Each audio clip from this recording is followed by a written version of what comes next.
Shri Chandrashekhar please.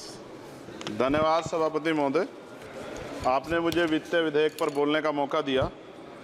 किसान मजदूर रात में थक के सो जाते हैं, सपने में देखते हैं कि जीवन बदल रहा है, गरीबी खत्म हो रही है। सुबह जब आँख खुलती है तो लगता है वापस जू का तू है। ऐसा ही इस बार का बजट गरीबों के लिए था। महोदय, मैं अपने क्षेत्र से शुरुआत करूंगा। मेरा क्षेत्र नगीना बाढ़ प्रभावित है, कोई चर्चा नहीं हुई। किसान आम आदमी परेशान है, कोई चर्चा नहीं हुई। गन्ना मिल समय पर पैसा नहीं देती है। गुलदार ने 30 लोगों की जान एक साल में लिए पिछले, कोई फर्क नहीं पड़ता अमीरों को। उद्योग धंधे लगाने कोई बात नहीं हुई। मेडिकल कॉलेज और एम्स के निर्माण की कोई बात नहीं हुई।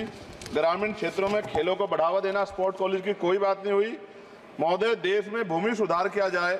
लाखों बीघा जमीन जो है भूमाफिया ने कब्जाई हुई है, भूमिहीन लोगों को भूमि दी जाए। बिजली के दाम में कटौती की जाए, गरीबों को कम दाम पे जो है बिजली उपलब्ध कराई जाए। ठेकेदारी प्रथा, संविदा, लेटर एंट्री खत्म की जाए, पक्की नौकरी दी जाए।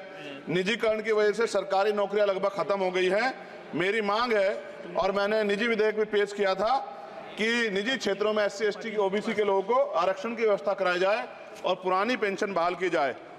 लोगों के पास एक तरफ सरकारी योजना चलाकर प्रधानमंत्री आवास योजना जो है उसके नाम पर मकान दिए जाने की बात होती है, वहीं दूसरी तरफ लखनऊ के अकबर नगर को तोड़ दिया जाता है।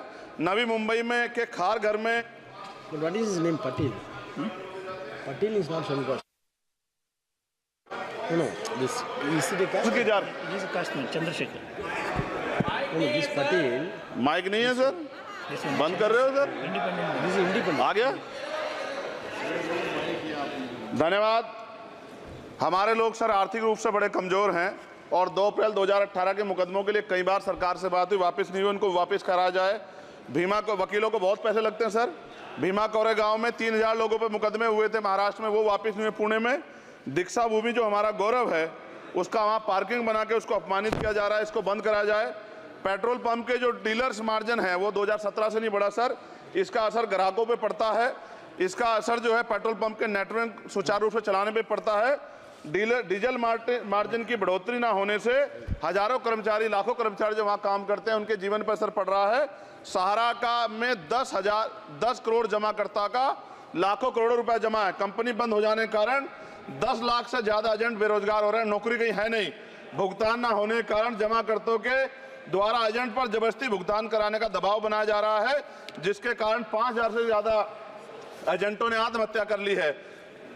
सभापति महोदय, उत्तर प्रदेश देश का सबसे बड़ा सूबा है, उसको इस बजट में कुछ नहीं मिला और बहुत सारे मेंबर, 80 के लगभग हम मेंबर जो है उत्तर प्रदेश जीत के आए, ना के बराबर मिला। यूपी में 25 करोड़ से ज्यादा आबादी है उत्तर प्रदेश के अंदर, 5 किलो राशन सरकार दे रही है, लेकिन जीवन जीने के लिए काफी नहीं है। और भी बुनियादी सुविधाओं की जरूरत पड़ती है। अगर इज्जत की जिंदगी चाहिए, उसके लिए सरकार के पास कोई उपाय नहीं है। यूपी जब एक बड़ा राज्य है, लेकिन यूपी में भाजपा सरकार की विकास गति बहुत धीमी है। हमारी सरकार से, केंद्र की सरकार से मांग है, हमें यूपी की सरकार की चिंता नहीं है, लेकिन यूपी की जनता की चिंता है। मैं मांग करता हूं कि यूपी को 4 भागों में विभाजित किया जाए। डॉक्टर बाबा साहब अम्बेडकर ने कहा था 1995 में, उनकी बुक है थॉट्स ऑफ लिंग्विस्टिक स्टेट, किताब में कहा था राज्य जितना छोटा होगा राज्य की प्रगति उतनी होगी, जनता को रोजगार मिलेगा और जनता का जीवन संपन्न होगा।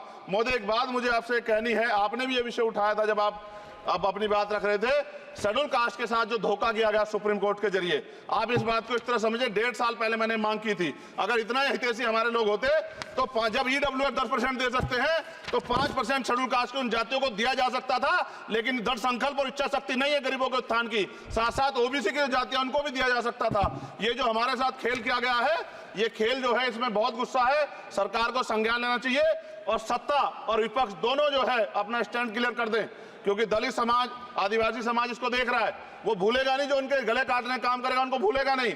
और साथ साथ एक जो मेरी पर्सनल है सर, अभी मैं सुबह से प्रयास कर रहा था कि विनेश के लिए बोलूं, जब उसको डिस्क्वालीफाई किया गया, विनेश या नहीं, लेकिन ऐसा लगा जैसे हमें चाकू घुसेड़ दिया गया। मेरे आज भी याद है उस प्रोटेस्ट में मैंने रातें काटी हैं और 4-4 गोली खाई मैंने। ये देश की अस्मिता से जुड़ा मामला था, पर हमारी मांग ये थी कि सरकार स्टैंड क्लियर कर दे, तब भी सुनवाई नहीं की गई। जब मंत्री बोलने आए तो हमने उनसे कहा कि हमें कुछ इंफॉर्मेशन चाहिए, उस पर बात नहीं हुई। सवाल ये है सर, 1 गोल्ड हमारे लिए आ रहा था, और जब ये गोल्ड आता देश गौरवान्वित होता। और क्या व्यवस्था थी सर कि उसका वेट बढ़ गया, पता ही नहीं लगा सिस्टम के लोगों को। क्या बेवकूफी की गई है। ये सोचने का विषय है सर। ये बहुत महत्वपूर्ण देश की बेटी का मामला है। ये हरियाणा की बेटी नहीं है सर, वो एक जात की बेटी नहीं है, वो हमारी बहन है, देश की बेटी है। और आपने क्या किया हरियाणा के साथ? आपने हरियाणा का बजट कम किया, जबकि सबसे ज्यादा मेडल हरियाणा लेके आता है। ये गलत है सर, ये धोखा है। हमें इस बात की तकलीफ है कि विनेश जो है देश का नाम गौरवान्वित करती, इस देश का नाम बढ़ाती, लेकिन आज जो है अपमान का सामना करना पड़ रहा है। जब हमारे हितों की बात होगी हम जो है समझौता कर सकते हैं, लेकिन जब देश के हितों की बात होगी, बाबा साहब अम्बेडकर ने कहा था हम प्रथम और अंत्य भारतीय हैं। जब देश हितों की बात होगी, महिला हितों की बात होगी, महिला सम्मान की बात होगी, हर हम कीमत चुका देंगे। सरकार के मंत्री ने क्या कहा कि हमने इतने पैसे दिए, एहसान किया क्या? खैरात दी क्या आपने कोई? खत्म कर रहा हूं सर, खैरात दी क्या आपने कोई? इससे ज्यादा पैसे हम आपको दे देंगे, लेकिन आपको चाहिए था कि इस मामले को संभालते और देश का सम्मान बढ़ाते। आपने लापरवाही बरती, इसका खामियाजा हमें भुगतना पड़ा।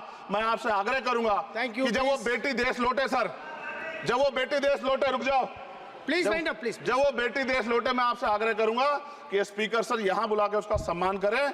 हम सब लोग, वो देश की बेटी है सर, देश के लिए गोल्डन गर्ल है वो, गर्ल है वो, उसका सम्मान यहां किया जाए सर, हमें चाहते हैं। बहुत बहुत धन्यवाद, आपने बात रखने का मौका दिया। महिला विरोधी चुप रहे। थैंक यू कोई महिला विरोधी नहीं बोलेगा बीच में। श्री विशाल पटेल प्लीज।